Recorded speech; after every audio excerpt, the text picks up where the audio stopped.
future, talk radio will actually educate, inspire, and make you think.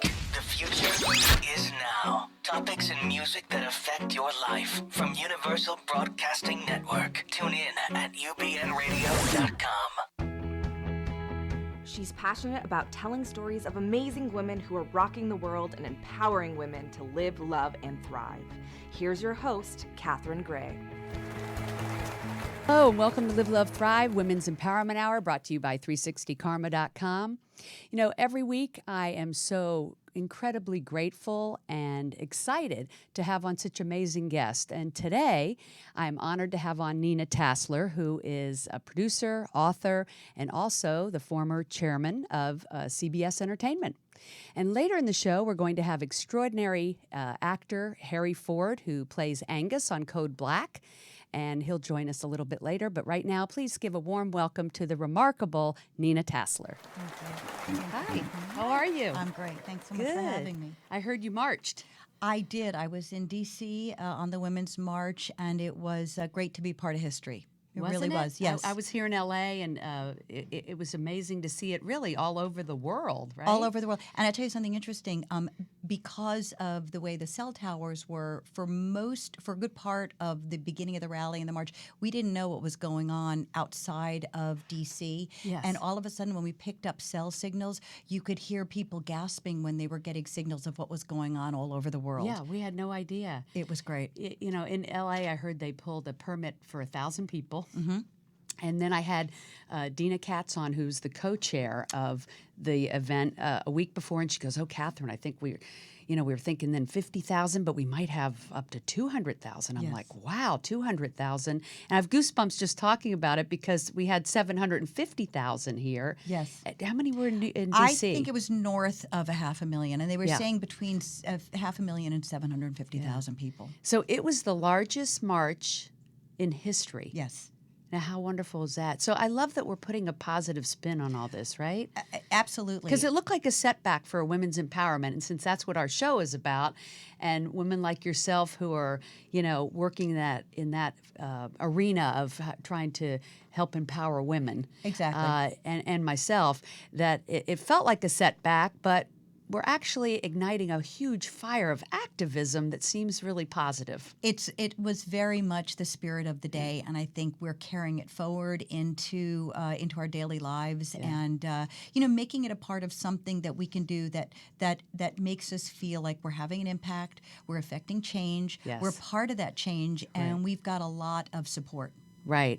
I feel like it's really senseless to sit around and talk about how upset we are about it. Right. I just think, what can we do? Like, what action can we take? And we do have to keep that action, that momentum going, right? Well, we do have to keep that going, and Yeah. it's funny because in my book, What I Told My Daughter, one of the things that is very important in sort of passing on a legacy to your daughter of empowerment is sharing stories of our mothers, our grandmothers, and other women in our lives and families who have fought the good fight and won. Right. And that they've had setbacks, but Right. they've overcome those setbacks and continued to thrive and survive and be heroes. Right.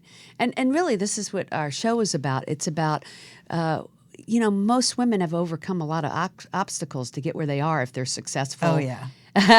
And we'll talk a little bit about that because I think two things are interesting. One is in the entertainment industry,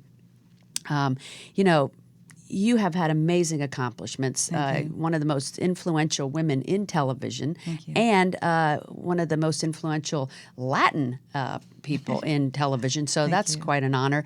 And yet, I think the average layperson, if you're here in Hollywood, it's one thing, but if you're the actual layperson, you don't even know who's running these networks or, who are the women that are doing incredible things in this industry to champion women leads and things like that. So I'm so happy we're going to talk about that. And also, people don't know anyone's really true beginnings. And I love talking about that because I think it makes us who we are today, and it helps our viewers to understand that the successful woman who's doing amazing work in the world is just like me. Right. And so your background, it was so interesting to me that, you grew up in upstate New York. I did.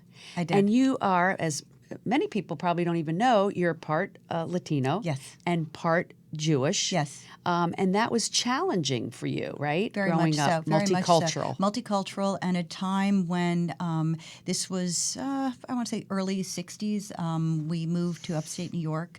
My parents owned a children's camp in upstate New York from 1963 to 1972. Oh, cool. Which was great. But I was the only, and we were one of the few families who owned a camp in upstate, but who stayed there during the winter months. So I went to school there. And I was the only Jewish kid in my school. I was the only Latina in my school. Wow. Which was very interesting. It was a challenge. Yeah. And people Challenge with a capital C. Exactly. Yeah. Exactly. But one of the things that taught me was the ability to really reach out and build bridges and make friendships in spite of the differences that I had. Most of my friends were Catholic or Episcopal or Methodist or whatever, and we talked about the differences of what being Jewish was and what being Methodist was. And when friends would come over to my house, Spanish was spoken. My mother was born in this country but lived in Panama and then came back to New York. But my grandparents lived nearby. They spoke Spanish. Does this mean you're bilingual? I am almost bilingual. I can understand almost everything, but my father didn't speak. So, but it really did. What about Yiddish? Do you know Yiddish? I know a little Yiddish too. Yes, I can understand a little Yiddish too. Yeah. But it did help. Yiddish Spanish. That Yiddish must Spanish. be interesting. Well, there is what's interesting, and there is a form of Hebrew called Ladino, which is a Spanish Hebrew sounding language, which is what Sephardic Jews speak. Okay. But I would say being kind of mixed cultures has really, really helped me, not only in my job, but in my personal life, to be able to sort of look at people who are different than I am and say, look, what do we have in common? How can we reach how can we solve problems together and each of us feel like we've been validated and represented in that solution? I love that. I can see how that would have been of great value, and it's certainly a value now. Yes. You were telling me like communication versus conflict. Yes. Yeah. Yes. Yeah. I think learning how to articulate, what your issues are, and understanding that somebody else feels as passionate as you do about their particular issues. Right. And unfortunately, I think we're kind of at a place now where, and I think one of the downsides of social media is, just stating a position or a platform on a social media site isn't a debate, and it's not going to really resolve anything. Right. You really need to press flesh. You need to meet people and see them in person, and look at their body language and look at their face and really communicate. And I think that's been very helpful to me. I mean, being in a media business, you realize how impacted we are by, watching images on media, watching certain programs. But sometimes we only gravitate towards things that reflect our own positions or points of view. Right. And I think it's important that we kind of step outside of our comfort zones and Try to step in someone else's shoes. Step in somebody else's shoes, Right. absolutely. So if people don't know your background to where you are today, you started off as an agent, right? I did. I started as an agent. I moved from New York after I graduated from theater school in Boston at Boston University. Moved to New York. Was that first to do acting? That was first to do acting. I went. Well, this is what I've been a really kind of outspoken about, that where we end up in our lives isn't necessarily where we started. And I like to say to people, don't be afraid to edit your dreams. And if life throws you some curveballs along the way, try and catch them and run with that. And I came out to California also to be an actress, but needed a job. And my first job in California was as a receptionist at a small agency in Beverly Hills. Oh my gosh, who'd have thunk? Answering telephones. I love it. Yeah, it's true. But most people do start at the bottom and work their way up. And then I went to a bigger talent agency after that for about 5 years. And it was in the Wild West days of the 80s in Hollywood. And it was both, it was crazy. I mean, the mega agencies agencies were really in charge of Hollywood. But I learned a lot. I mean, again, I also say to people, if you have an opportunity to learn, even if you're taking a step sideways where you're not necessarily moving up a particular ladder, I took advantage of every opportunity to learn. I like to say, just get in the room. If you can get yourself in the room, you can listen and you can learn. And I was very fortunate to have wonderful bosses who let me get in the room, which really helped me a lot. Yeah, that's great advice. Yeah. Because you don't start at the top. No. No. And then you worked your way into doing, you were vice president, senior vice president at Warner Brothers, and then eventually president at CBS and chairwoman at CBS Entertainment, and that's about as good as it gets, right? Yes. Yeah. It took a number of years, but again, I was really 2 or 3? 2, yeah. And I think the great part is I was so fortunate to have been exposed to and work with, I feel, some of the most talented people in our industry and the most generous people. There was a kindness and a willingness to include me in process. So when I was at Warner Brothers, I was one of many people who got to work on ER, which was an extraordinary experience, working with John Wells, who was the executive producer, George Clooney, Juliana Margulies, who I've worked with for years, obviously on The Good Wife. But great cast, great writers. I mean, tying back to the Women's March, the day before the march, I sat and had breakfast with Lydia Woodward, who was one of the executive producers on ER. She and I have remained friends for many, many years. And then from Warner Brothers it was at Warner Brothers that I met Leslie Moonves, who was my boss for all my time at Warner Brothers and then ultimately at CBS. That's a great path. Yes. Yeah. And so I think people would like to know what you're doing now. And one of the most exciting things in the realm of women's empowerment is your book, What I Told My Daughter, Lessons from Leaders on Raising the Next Generation of Empowered Women. Exactly. I love that. I think it should be a longer title, though. I think that can be arranged.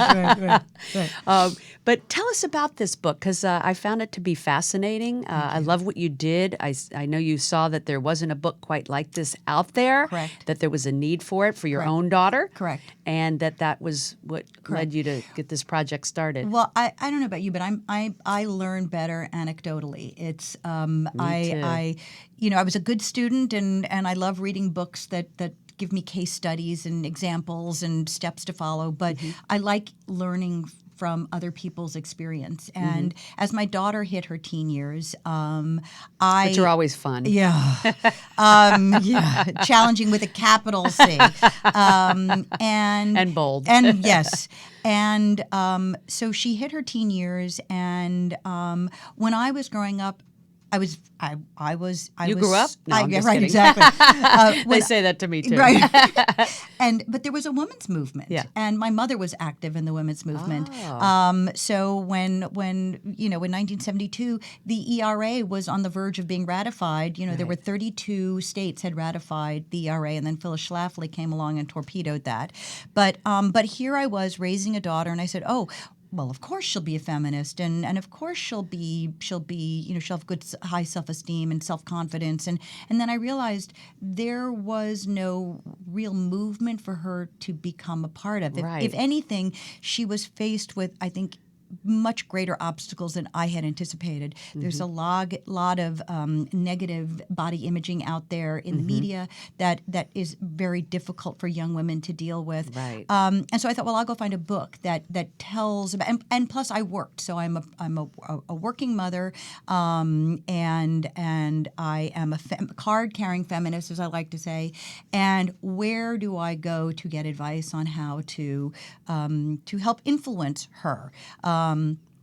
And I went to the bookstore, and there wasn't a book. Wow. So I said, that's hard to believe, isn't right, it? Exactly. But that's when you know you have the right idea. That's right. That's right. So I thought, you know what? I will reach out. I will come up with the idea, and I'll write it. Awesome. Yeah. So tell me some of the people that are featured in the book, because you actually asked the advice of a vast array of women, I would say, are considered celebrities in their own right. Whether it's like Ruth Bader Ginsburg, which is correct.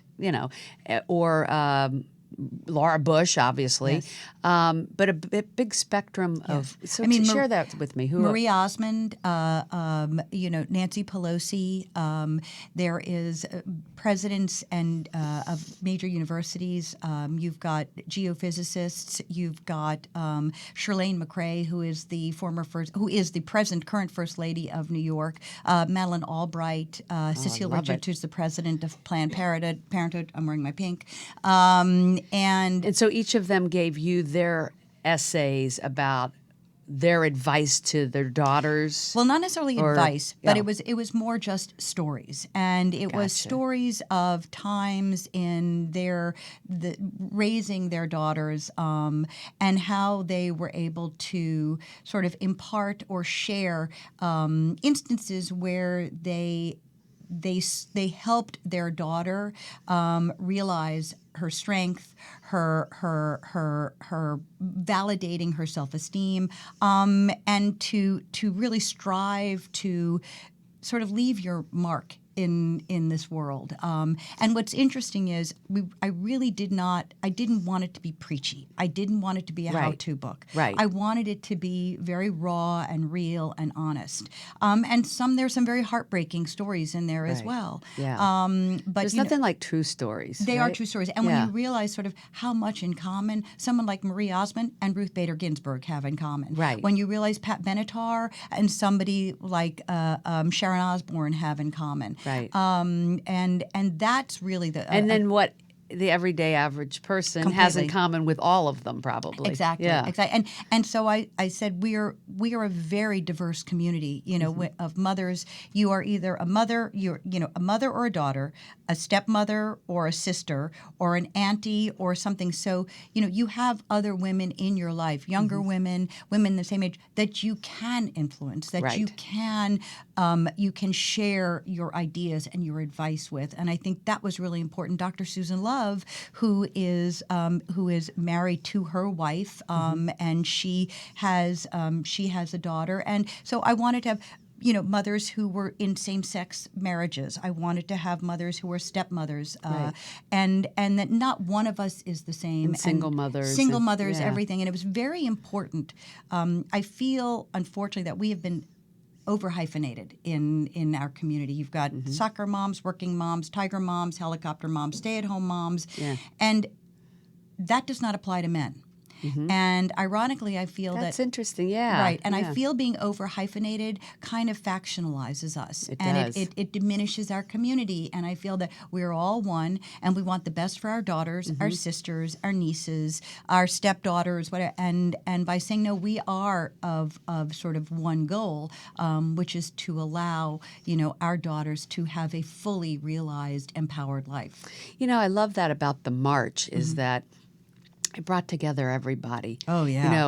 All ethnicities, all religions, all sexualities, and the men who support us. Oh, yes. And, and that's what it's going to take on this women's movement for equality and equal rights and the ability to continue to have a right over our own body and all of that. It's going to take a movement of women, and it's so great that your daughter now has a movement to become part of. Yes. Like you said, it really wasn't existing.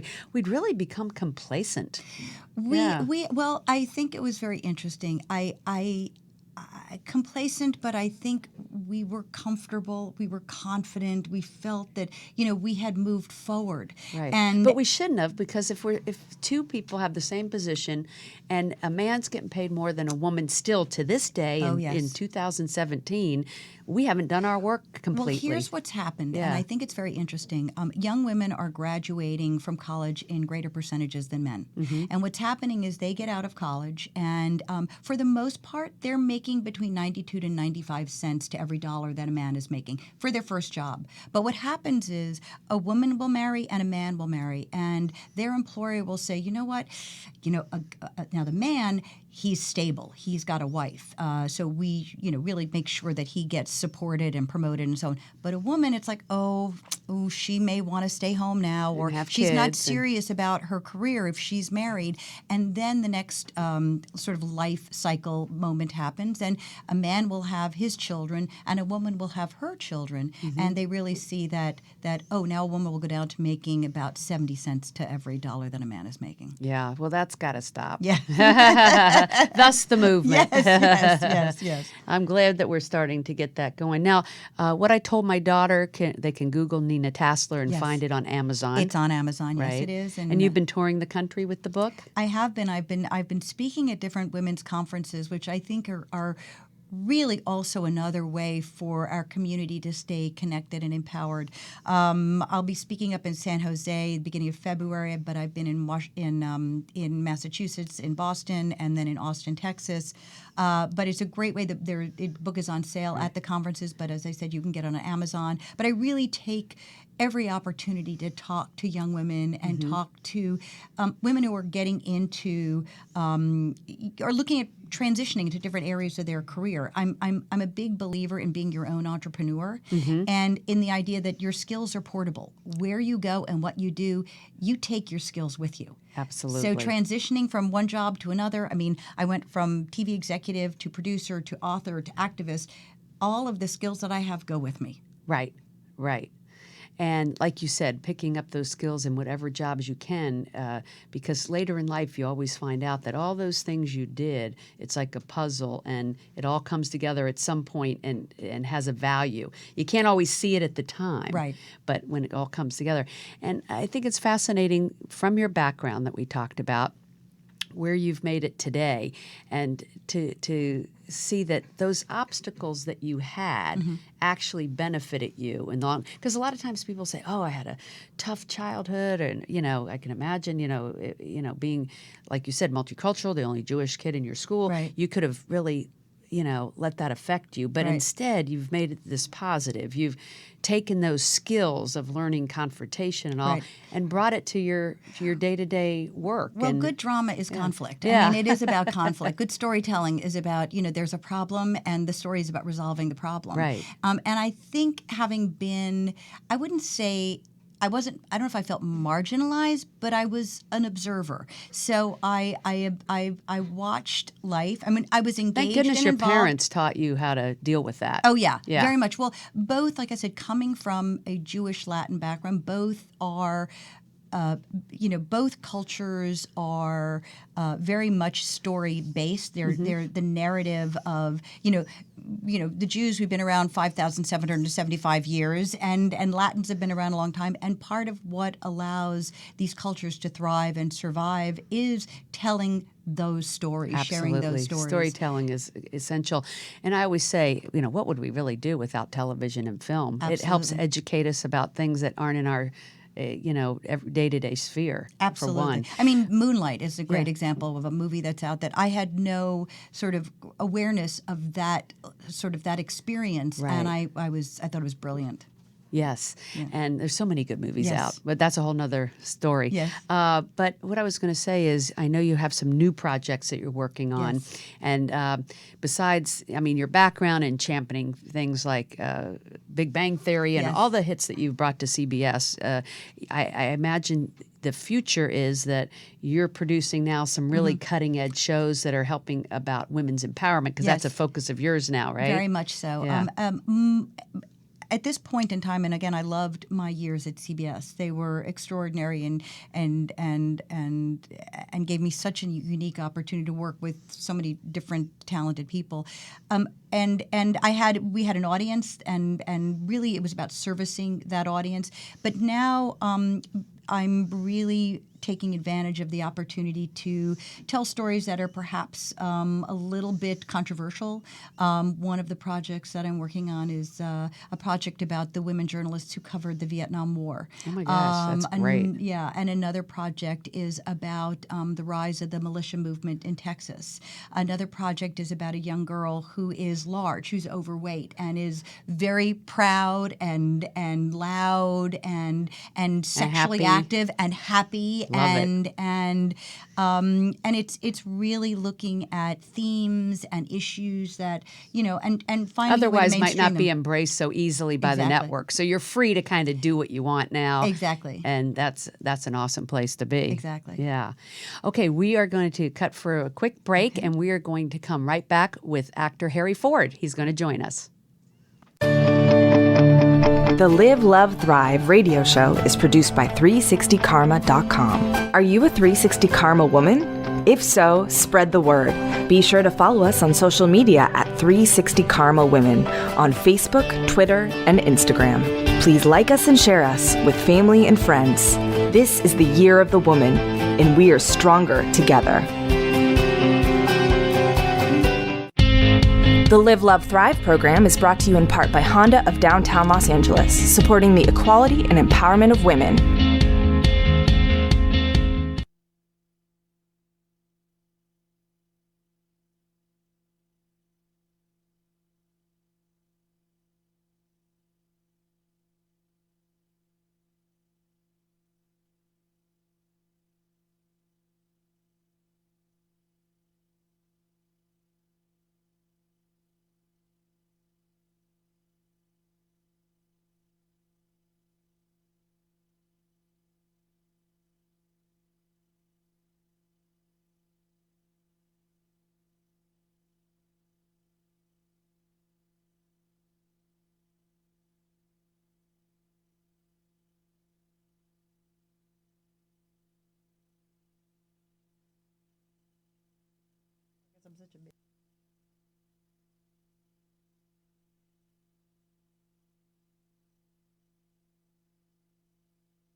And we are back with Harry Ford, who plays Angus on Code Black. And my friend, how you doing? Good. How are you? Good, The good. man who gave me my first job? Yeah, I know. Full I know. circle. That's why I wanted to have you on together. How fun is this? Amazing. I know. And I know coming from Tennessee, you were telling me you never dreamed of being on network television. It was like, I mean, how many kids out there all over the country, all over the world are thinking, oh, I'd love to be on network television. Yeah, edit your dreams. I'm so glad you said that because Yeah. I thought I'll only be on the stage, which is great. That's what I Yeah. trained to do. Well, actually, you thought you were going to be an attorney. I was going to be an attorney. Truth be told, For right? truth be told, I was very good at it. Yeah, I bet you were. And I thought I'll be an advocate. Yeah. And now I find myself, particularly in today's political climate, Yeah. being a different kind of advocate. Yeah, in a positive way. Very much so. Oh yeah, yeah. Very I know much that's so. your story. So, your background. You know, a lot of people don't know or share their backgrounds, especially when they're in the public light. Mm-hmm. But I know you're just like this very open door person, and This is a trick you've- question. I can tell. It's a setup. and you shared a little bit about your obstacles growing up in Tennessee, and Sure. I know, you have two dads, which is Yeah. unusual. Three. They're awesome. Two They're gay awesome. married dads. Yes. And then another wonderful third one. It's a Yeah. modern family. It is a modern family. How and cool is that? It's wonderful. Yeah. And a stunning mother. And it's tricky because you don't have the space to individuate as a young male in a male-dominated society in a conservative Christian home. And that's not a knock to any of those things, but you're told this is the way, this is your worldview. And so I think that's the problem today, is that so many people are stuck in what they grew up in and not Right. looking outside to try to be compassionate or connective to people that don't look like them or right. Well, pray you like know, them, or- it's something that I am so grateful for NYU Grad Acting for encouraging us to live in the space of the unknown, to invite the space between two people.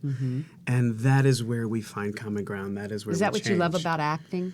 It's sure. It's one of the things. You know, I was telling a group of students the other day that I believe actors are You the just walked into a school and started talking to students? That's what I do. That's what I do. Guard the doors. Guard the doors.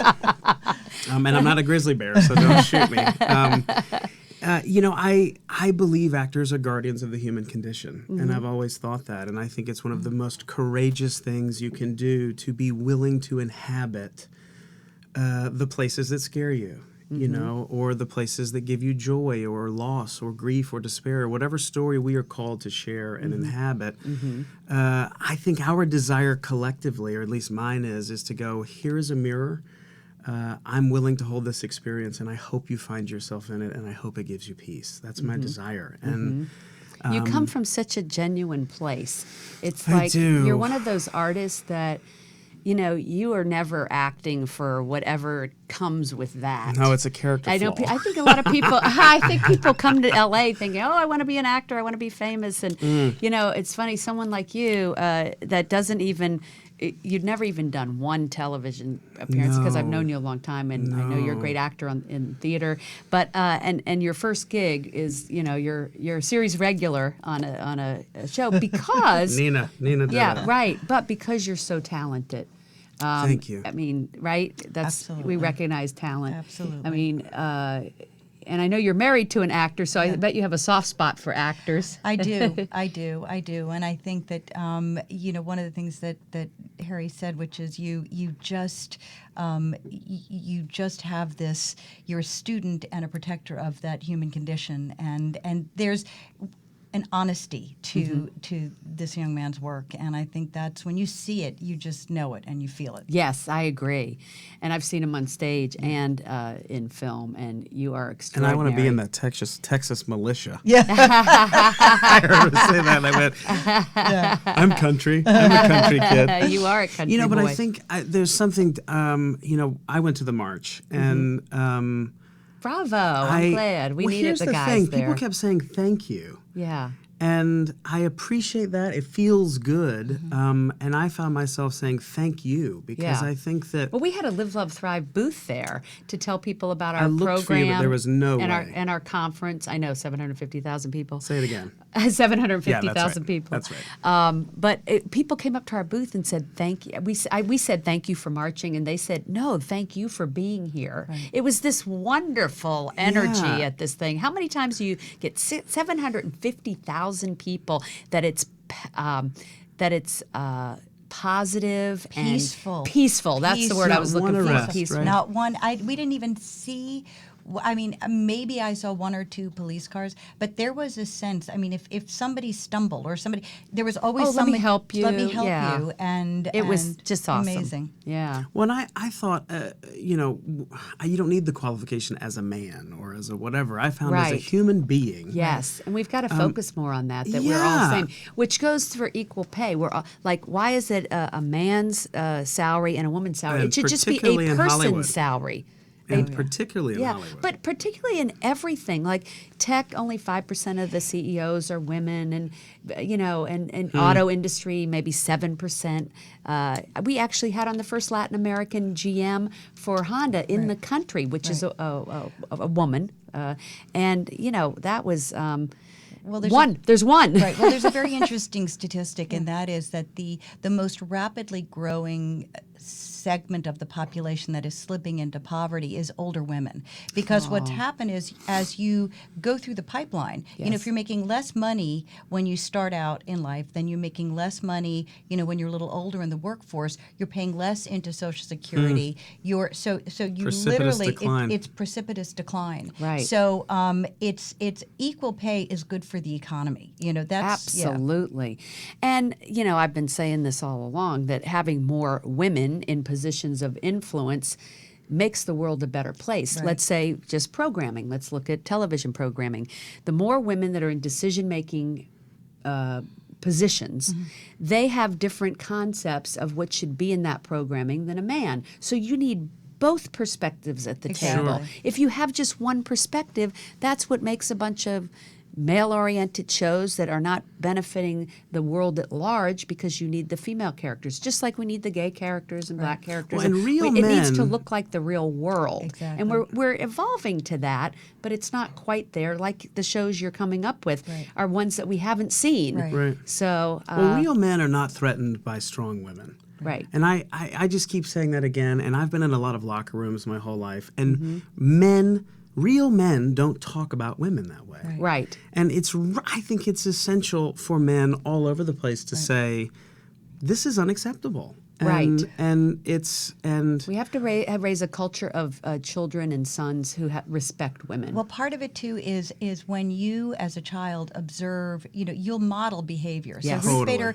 Ruth Bader Ginsburg talks about, her marriage to her husband Marty.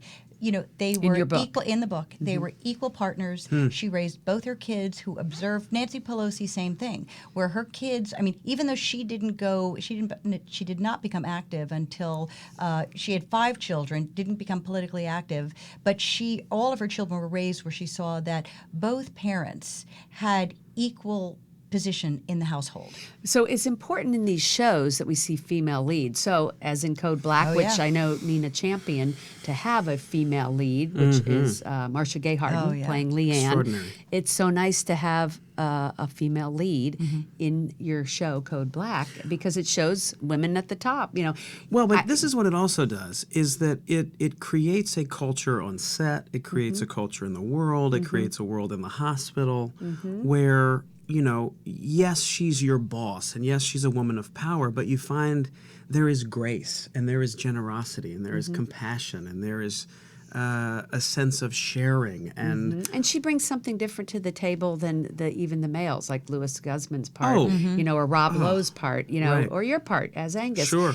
She brings a different sensitivity. That's what I'm trying to say, is that whether it's the tech industry, automotive, politics, or a hospital, whatever it is, television, having that female perspective adds a whole new dimension, and that's what girls need to see. Right. They Right. need to see more women in positions of influence to say, oh, okay, so I could be doing that too, and B, just to learn that that they do exist. Well, I think you have to see yourself represented. Yes, and that's whether what it's I'm television, saying. art, Well said. print, you have. Yes. And if it's young women, young black girls, young Latinas, young queer people, young Jews, young atheists, Everything, right. whatever it is, I think we have to encourage children that it's okay. Yes. And the only way to do that, I believe, particularly when you're talking about visuals as Right. opposed to just living in this echo chamber, is we have to present images of themselves. Well,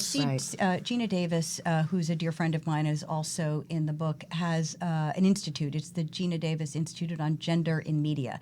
And there's an advocacy arm called See Jane. And their mission is, if you can see it, you can be it. Yes. And Oh, they've done yes. Perfect. they've done comprehensive studies. They're one of the few, if maybe the only organization has done this comprehensive study of, the actual data of women's roles in film and on television, and how there is a direct correlation between roles that women play in television and how real women in real life will mirror and model those roles. Like when CSI was on the air, there was a huge uptick in women who went into forensic, Right. into And of course, forensic that's science. produced and created by my friend Ann Donahue, Yes, a it woman. is a superstar and a superstar. Yeah. And hopefully Supergirl brings us superheroes. Absolutely. Female Yeah. superheroes. Yes. Female superheroes. That's We it. need them. Yeah. We need Yeah, them. well, they're out there. We just They are. don't know about them. That's right. Thus, programs like this, where we can showcase women and the men that support them,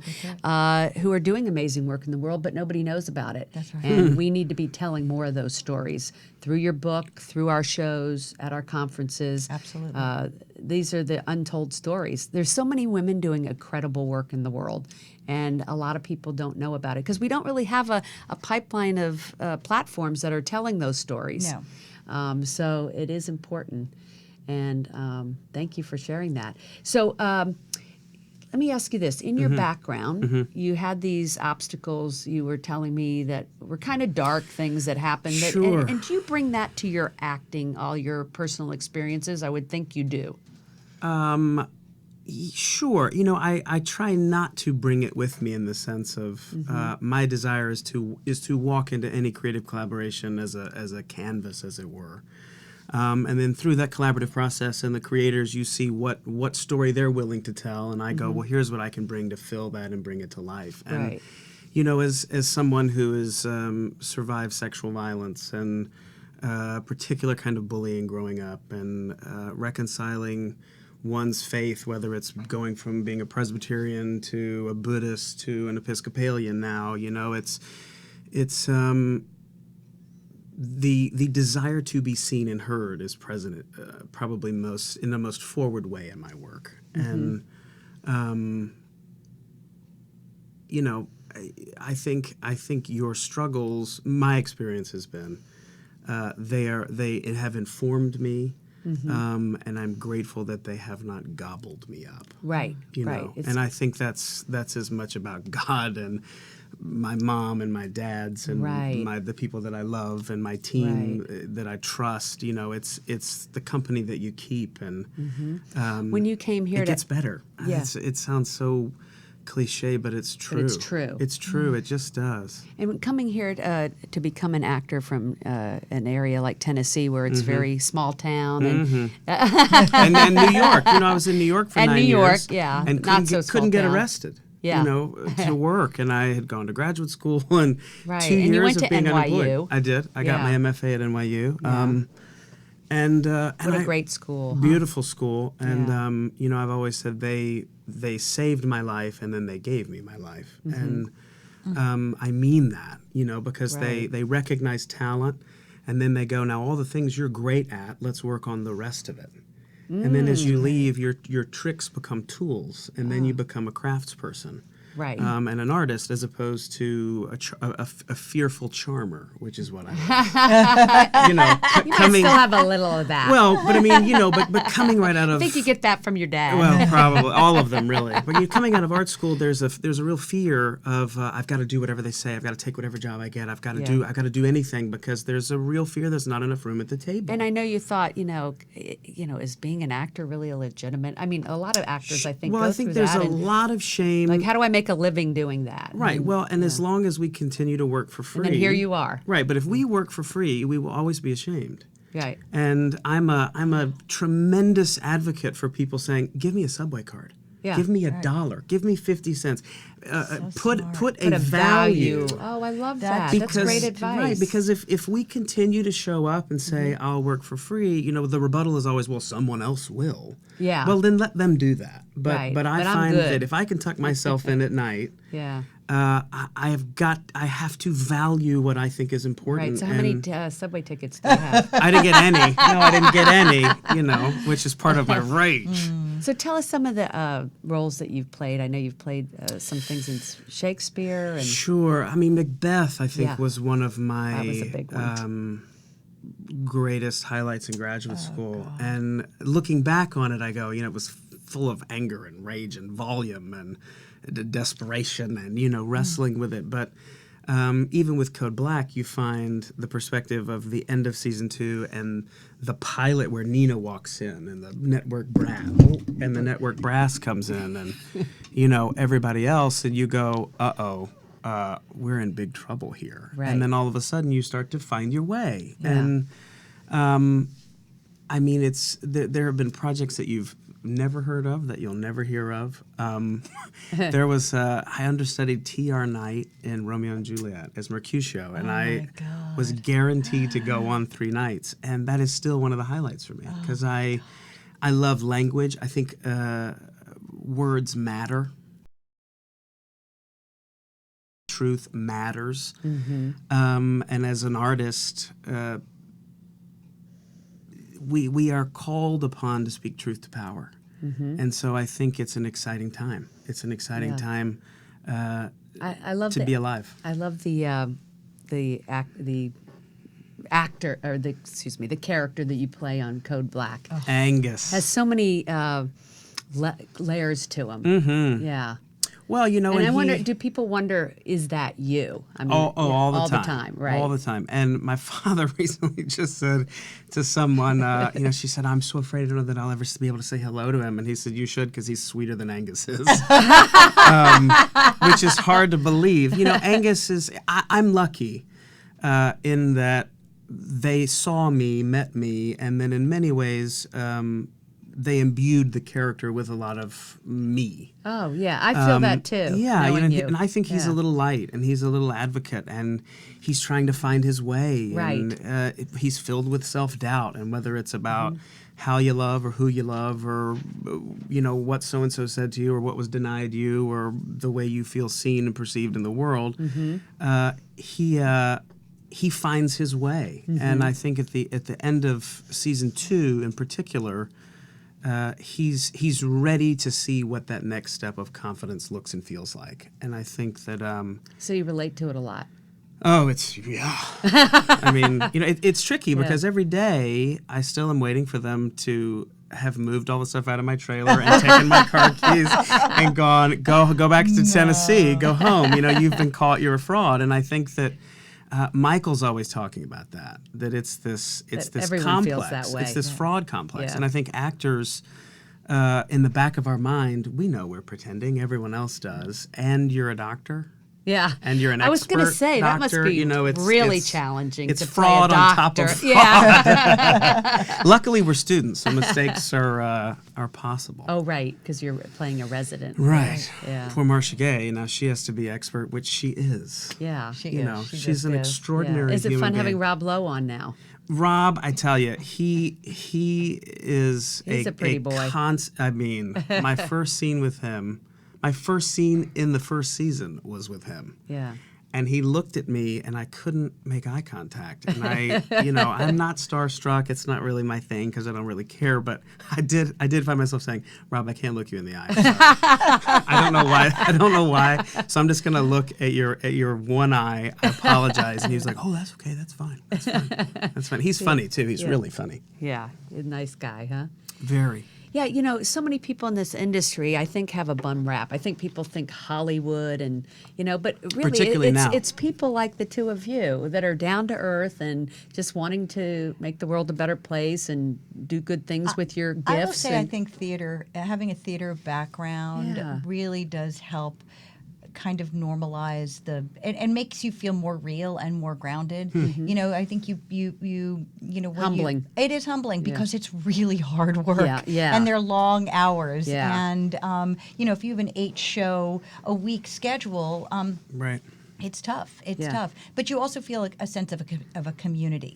There's something wonderful about that experience. And I have such profound respect for actors who have trained and studied and worked on stage. It really is, you see it in their work. I mean, when Harry came in to audition, he owned his space. You can also tell a stage actor, literally by the way they walk into a room. I mean, how they Really? stand, how they own the space around them, and you could tell that the moment he walked in the room. My gosh, it's going to make me cry or blush or both. I don't know which it is. I think, too, this idea of, Hollywood celebrity that, I've seen so much in social media that actors should just stick to acting and keep their mouths shut. And I think it's an extraordinary moment for us to go, we are people. Yeah. And our job does Yeah, not you're define right. us. They treat you like you're not people, like you're. And while there is a different kind of responsibility with celebrity, which I don't have, but you have a wider platform, you have more access. But Right. I think it's an extraordinary moment for us to go, I hear what you're saying. My desire is not to wipe out your opinion. Yeah. But we are people, and we are hurting, and we are scared, or we are not, or whatever it is. Right. Actors are people.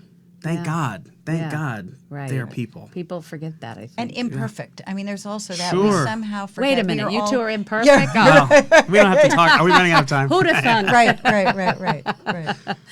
You're so right. You're so right. You're so right that you're imperfect? No. What you were just saying.